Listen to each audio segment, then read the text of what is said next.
Big boss Telugu 8లోనికి Shekhar భాష అన్న వచ్చిండు. జస్ట్ శేఖర్ భాష అన్న గురించి 2 ఎపిసోడ్లు చూసిన కదా, కొన్ని కవ్వించే నవ్వించే పాయింట్లు చెప్పిండు. అవి కూడా నేను మీకు చెప్పాలనుకుంటున్నా, మీరు ఏమైనా మిస్ అయ్యిండొచ్చు అని. ఒకటి వచ్చేసి అందరికీ నచ్చే వ్యూ, అంటే మనం ఈ వ్యూ నుంచి చూస్తాం, ఆ వ్యూ నుంచి చూస్తాం. బేబాక్ వచ్చి అక్కడ వాష్రూమ్ దగ్గర ఇది అందరికీ నచ్చే వ్యూ అని చెప్తుంటే, అవునవును అందరికీ నచ్చే వ్యూ, ఐ లవ్ యూ అని అన్నాడు. అది మస్తు కామెడీ అనిపించింది.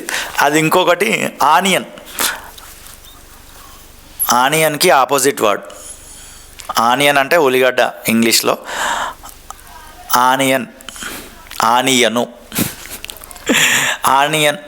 ఆనియను అంటే ఇట్లా తాకను అని ఆపోజిట్. అది కూడా చాలా కామెడీ అనిపించినాయి. అన్న ఆర్జే కాబట్టి అక్కడ గట్టిగా పంచులు వేస్తుండు, ఇక్కడ కూడా పంచులు వేస్తుండు. నాకు అందరికి నచ్చే వ్యూ ఐ లవ్ యూ అనేది బాగా నచ్చింది. ఆనియన్ కూడా బాగా నచ్చింది. అండ్ ఇంకొకటి కూడా ఏదో పేల్చిండప్ప, నేను రాసుకున్నా కానీ ఎక్కడనో ఉంది, దొరకలేదు అనుకుంటా. మీకు ఇంతకీ ఆ శేఖర్ భాష అన్న పేలుస్తున్న పంచులు నచ్చుతున్నాయా నచ్చట్లేదా వీడియో కింద ఖచ్చితంగా కామెంట్ చేయండి. అతను పేల్చిన పంచులలో కామెడీ రైమింగ్లలో మీకు ఏ రైమింగ్ నచ్చిందో అది కూడా కామెంట్ చేయండి. Thank you.